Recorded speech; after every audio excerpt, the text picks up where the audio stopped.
It's your Southern Utah Sports Report for October 6th, 2025.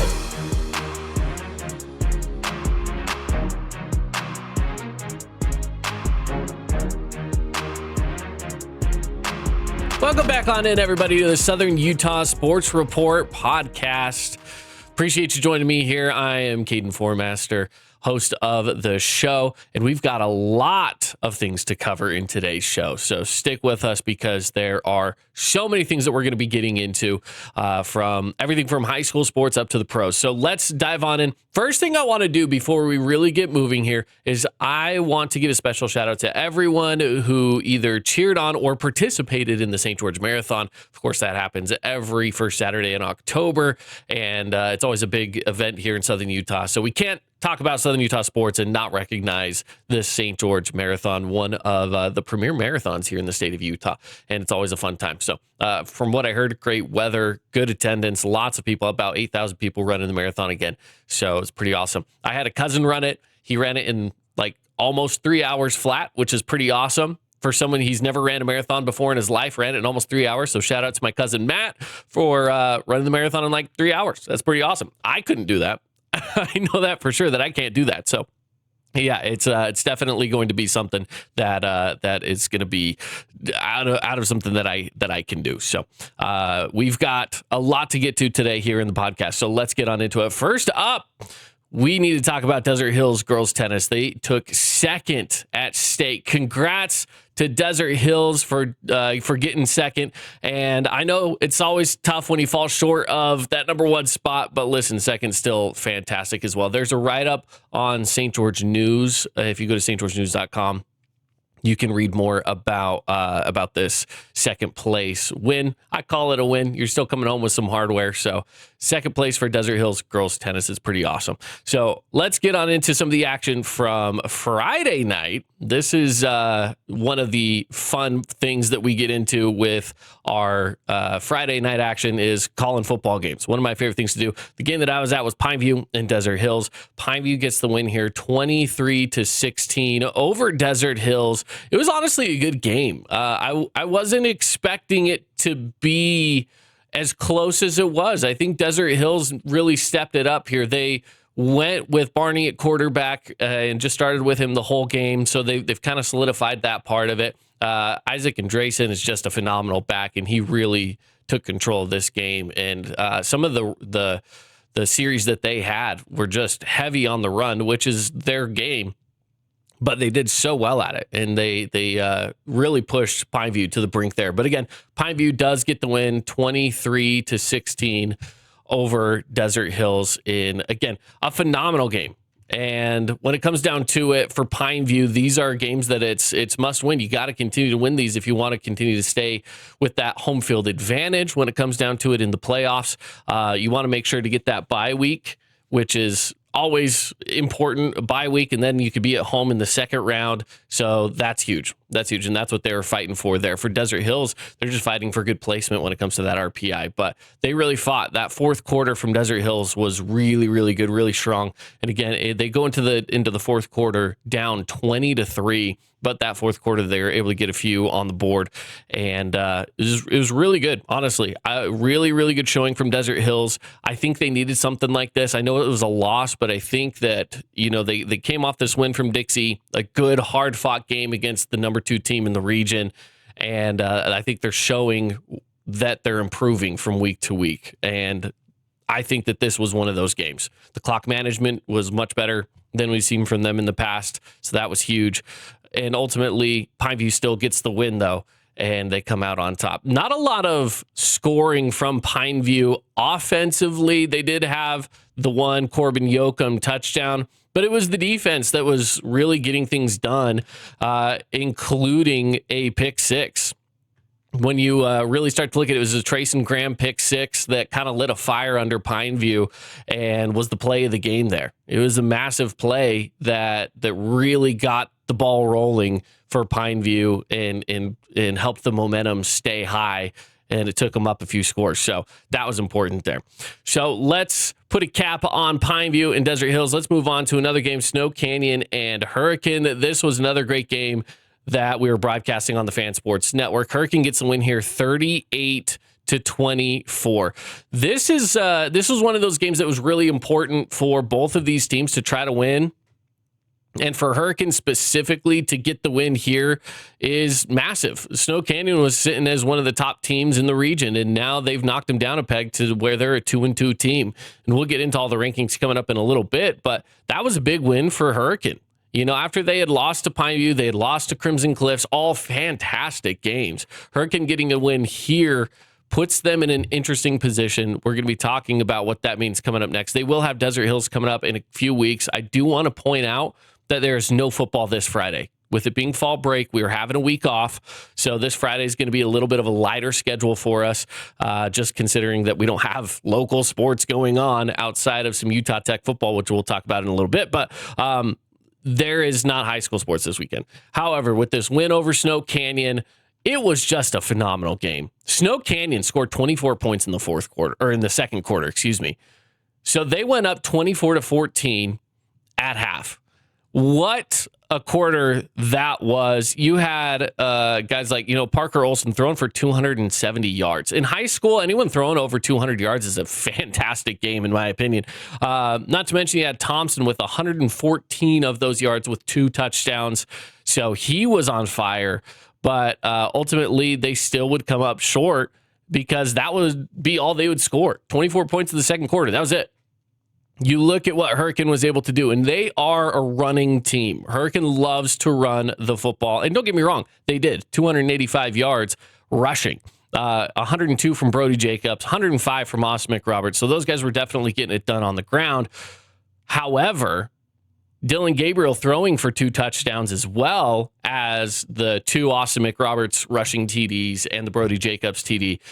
I mean, you just don't see that from Hurricane all the time, that they're throwing for touchdowns. They do like to run the ball a lot. So that was important. One of those being a long bomb to CJ Trump. And it is posted over on the Fan Sports Network Instagram. It is our highlight of the weeks, our Jimmy John's highlight. So go check that one out. That was a phenomenal catch from CJ Trump and great pass from Dylan Gabriel to see him wide open there and to take it to the house. So Brody Jacobs getting a touchdown pass as well. So he ended with 2 touchdowns, 1 on the ground, 1 through the air. Austin McRoberts with 2 as well. And then the 1 to CJ Trump. Just great offensive performance here from Hurricane. And then the shutout in the second half. You got to give them credit for that as well. That was really tough to do against that Hurricane offense, the Snow Canyon offense. Going against that Snow Canyon offense is tough, and they did a really good job in the second half to make sure that they could close that one out. All right, let's go on to the final game of the night, and we'll go over this one quickly. It was just Crimson Cliffs doing Crimson Cliffs things right now. They're still the top team, and they were taking on the bottom team. They get the win, and they improve to 7-1 on the season, and they are 4-0 in region play. Those 35 points to 7. The 7 came early from Dixie, by the way. So it actually kind of looked like this might be a game at the end of the first quarter when it was tied up at 7 apiece. But then it was 14 in the second, and then 7, and that gives you your final 35 there. Tanawai Andresen with 3 passing touchdowns. And he also rushed for 1 as well. Definitely going to be a player of the game with that kind of a stat line. Jackson Holt brought in 2 of those receptions, with Britton Phillips bringing in another. And it was Crew Berzay with the receiving touchdown for Dixie. And Dixie's just, they're having a little bit of an off year. I think there's some bright spots to be proud of for Dixie. Obviously the wins aren't where they want it to be, but they've played some fun football still. I mean, they've got a fun team that's just it's not matching up well against the other Region 9 teams. I get that, but I think that they can still be a team that can grow and learn from this and come back next season with more. Still, definitely a young team and a lot of guys that need to get a little more experience under the belt. And games like this will do that. So Mustangs get the win, 35-7. All right, let's take a look here at the football standings. So here's the region standings as they are for the standings, not for the RPI. All right, let's dive on into it. So first up in the region standings, we have Crimson Cliffs, number 1. They're on top. They're 4-0. This makes sense. Pineview's coming in at 3-1. Hurricane is 2-2. Snow Canyon's 2-2. Desert Hills is 1-3, and then Dixie is 0-4. So here's the thing. If Crimson Cliffs were to lose in the final week of the regular season, okay, if they were to lose, does that, and Pineview were to win, does that mean that they have a share of the Region 9 trophy? They would both be 4-1, right? They would. They'd both be 4-1, but would they be able to share that Region 9 trophy? Here's where the problem lies for Pineview. Even if Crimson Cliffs were to lose, things get a little interesting because they are, of course, playing Pineview. Then yes, they would, because the tiebreaker, I think the tiebreaker technically would just go to Pineview. If Pineview wins in week, whatever this is, I guess week 5 of region, but the final week coming up here in, about 16 days, 15, 16 days from now, it's going to be a little less than that. I should say a little less than that. We're looking like 11 days. Excuse me on that one. 11 days out from now, we've got this Pineview Crimson Cliffs game. If Pineview wins, then I believe they just share it. I don't think they do tiebreakers, but I could be wrong. We'll get back to you on that. Maybe in the next episode of the podcast, we'll double down on this and figure this one out. But that would mean that they would both finish with one loss on the season, and at the very least, they would tie. Maybe it would be a Pineview win if Pineview can beat Crimson Cliffs. If Crimson Cliffs wins, then it's just theirs outright. So we'll see. I want to say that they don't care about tiebreakers, but I'm not sure. If someone knows, you can let us know. You can DM the Fan Sports Network on Instagram or something if you guys know more on that, but we'll double check. So anyway, it does make the region standings interesting for this upcoming week, because if Pineview wins over Crimson Cliffs, that's a battle for region right there. That's a fun game. That's going to be a really, really solid game here coming up in the final week of the regular season. So there you go. Football standings as we take a look at it here with Region 9. And again, Hurricane and Snow Canyon, because Hurricane gets the win, that bumps Snow Canyon down. So Hurricane does have the tiebreaker over Snow Canyon. That moves them into third place there. And then, of course, Desert Hills with a 1-3 record, and Dixie is still 0-4. As far as the RPI goes right now, things have changed up a bit. With the loss that Snow Canyon took, they've moved down a little. Crimson still number 2. They are number 2 in the state. Pineview's number 3 with Snow Canyon number 4. Ridgeline's still number 1. They're undefeated. They're 8-0. And then we go to Hurricane, who has moved up into 6th place, which is fantastic for them. Getting that win over Snow Canyon was a great win, because now they're looking at home field advantage and a bye through week 1. Week 1 bye, home field advantage in week 2 of the playoffs. That could be massive for them. Following that, though, we jump down to Desert Hills is at 19 and Dixie is at 21. So they're ways out. They would have to be going on the road in week 1. As of right now, week 1 of the playoffs, we won't have any home games in Southern Utah. Isn't that wild? There would be no home games in Southern Utah for week 1, which I guess we just would hang out, see where Desert Hills and Dixie have to go. But that's how things are shaping up at the moment. So kind of depends on what happens in week 3. Not week 3, week 5 of the region play. And again, Crimson Cliffs and Pineview, they're both going to get those buys. It kind of doesn't matter who wins there, because no matter what, you're losing to a good team, so it won't affect you in the RPI too much. The ones that'll be more interesting is Hurricane and Snow Canyon, more specifically Hurricane, but they do have Desert Hills at Desert Hills. That's a winnable game for Hurricane. If they win that, they'll continue to stay up top. And then Snow Canyon has Dixie, again, a winnable game. So it's very possible that we will have 4 Region 9 teams getting buys through week 1, which would be pretty impressive. All right. Let's move on from Region 9, from high school sports, and let's get on in to some of the action at Utah Tech athletics. Utah Tech football, to get things started here, they had a rough go of it this last week. They went to Central Arkansas, and man, they played them close, but still coming up short. They would lose that game 23-17. At one point, it was 20-17.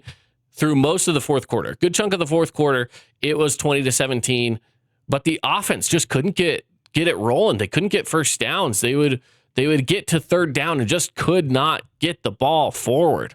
The defense was doing all right. Don't get me wrong. They still obviously allowed the 23 points that would win the game, but they were doing all right. But the offense was struggling to move the ball in this game. So Central Arkansas would then go out and get the win. But, we saw a little bit of both Bronson Barbin and Reggie Graff as Bronson has come back off of his injury. He played a good majority of the snaps, actually. He did throw 2 touchdowns. He did throw a pick, but they got another pick off of Austin Myers on the other side, and they got a pick from Landon Chambers. So that's a good thing about the defense. The defense was coming in clutch, giving the offense opportunities. They just could not get it rolling on the other side. Eric Olson, the Desert Hills guy for Utah Tech, got a touchdown and 107 yards. He was the leading receiver for the Trailblazers. And then Josh Rios with another touchdown as well for the Trailblazers. But again, falling short in this one to Central Arkansas. But here's the thing, Utah Tech, we had a lot more going on here. In the world of men's soccer, they end up with a draw as they start WAC play. UNLV is a member of the WAC in the world of soccer. This ends in a 0-0 draw. So not much to talk about. They were kicking the ball around for a long time and never scored. Welcome to the world of soccer. Sometimes that just happens. Women's soccer was a little different. They did end up with a loss, though. They went to Tarleton State, lost in a 3-4 match. So came up just short by 1 goal. And we had 2 goals, and I want to get this name correct. It's an interesting one. Bree Koselski? We'll just say that that's right. Anyway, she had 2 goals, and Nicole Chorin scored the final goal of the game, but it still wouldn't be enough as they would fall again to Tarleton State. In volleyball, Utah Tech gets a huge win over Utah Valley University. They get it done in 4 sets, and now they hold sole first place in the WAC for volleyball. So Utah Tech Trailblazer volleyball is so good this season. You guys got to go catch a game if you can. And they're rolling right now. Let's go over to Southern Utah University, talk some SUU athletics, starting off with their football program. They came up short to Tarleton State. Tarleton State's the number 1 team in the UAC, and it's not even close. They have the number 1 offense. They have the number 1 defense, and they are tough to take down. I will say this about SUU. The final score is 42-52. SUU put up points. Tarleton State's used to holding their opponents to about 17 points a game. So SUU blew that one out of the water. They really did. As far as the offense goes, SUU actually has a top 2 offense, number 1 being Tarleton State, SUU being number 2. So the offensive game is really good for SUU. It's just the defense. They do have one of the lower defenses in the UAC. So I want to say it's second to the bottom. And that shows when you allow 52 points to Tarleton State. So that's really where the issues come in for SUU and for the football team. Their number, again, they get 52-42 is the final score, and they are sitting with 1 win on the season, same as Utah Tech, kind of just sitting at the bottom right now of the UAC, but trying to get off that floor. They're going to have a matchup coming up here in a few weeks on October 25th. So that'll be fun. Utah Tech has to take on Tarleton State this weekend, this Saturday, here at Greater Zion Stadium. Let's move on to SUU soccer. They lose to Abilene Christian 0-4, but volleyball gets a win over Cal Baptist in 5 sets. Emery DeJong led the way with 18 kills and a block. Now, SUU also hosted the Color Country Invitational for cross country. In women's, Utah Tech took second and SUU took third. UVU took home the number 1 spot. And in men's, it was the same with UVU taking the number 1 spot, but SUU took second and Utah Tech took third. Moving on to the pros, the Utah Mammoth. They get a 6-4 win over San Jose Sharks. 3 goals in the first period. Then they allow 3 goals in the second period. Then, of course, they close it out with a 6-4 win over San Jose. So that was the final preseason game. Preseason down behind us. That means that we've got regular NHL hockey coming up in Utah and in Las Vegas. Both teams are going to be getting at it, both the Vegas Golden Knights and the Utah Mammoth, on Wednesday for the Vegas Golden Knights, and then Thursday for the Mammoth. Mammoth are going to be on the road at Colorado, taking on the Avalanche, and the Vegas Golden Knights are going to be at home. So that's what we've got going on there. And then finally, in the world of professional sports, we have the Raiders absolutely getting demolished to the Colts, 40-6. It was so bad they pulled Daniel Jones off the field and put in Anthony Richardson. And this is a statement win by the Colts in a way to just say, I think everyone is still saying, are these guys a good team? And this was the kind of win to just try to shut everybody up and say, yeah, we're a good team. We're a good team. The Raiders need to figure out some things, though. Geno keeps turning the ball over. So much so now you got guys like Damian Lillard now out here tweeting out, time to go ahead and trade for Shador, man. So, I mean, Damian Lillard, a big time Raiders fan, is just saying, man, we just need something different. We need something different. So I don't know. It's kind of interesting to see what people are saying about it and see what people want to do with what's going on with the Colts and with the Raiders. And this game is just this game's a big question mark for the Raiders.